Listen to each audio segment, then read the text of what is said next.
trying to figure out, with this guy, why he's become an alcoholic, what was going on in his early childhood, how it had impacted him, and why he shouldn't drink, and so forth. And so that was the focus of the individual therapy sessions. So I met with this guy 3 times a week as his individual therapist while he was there for the month. And he was getting, it seemed to me, lots of insight about these issues, why he'd become an alcoholic. He had problems with his mother. He had authority issues.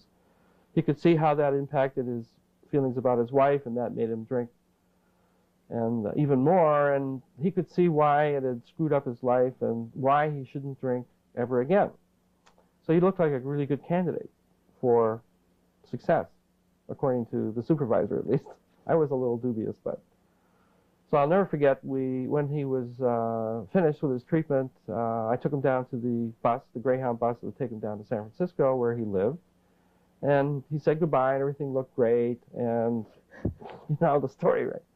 I think it was 4 days later, he's readmitted, totally intoxicated, and by the time he sobers up enough to talk about it, I go to him and said, Jack, wasn't his real name, but Jack, what happened, He said, Dr. Marlatt, because I had my PhD by then, so he could call me Dr. Marlatt. He said, you were very good at sort of helping me understand why I was an alcoholic and why it was screwing up my life and, why I shouldn't drink, but you never said one goddamn word on how you're supposed to do that. And so what happened was the bus took me down to San Francisco into the Tenderloin district.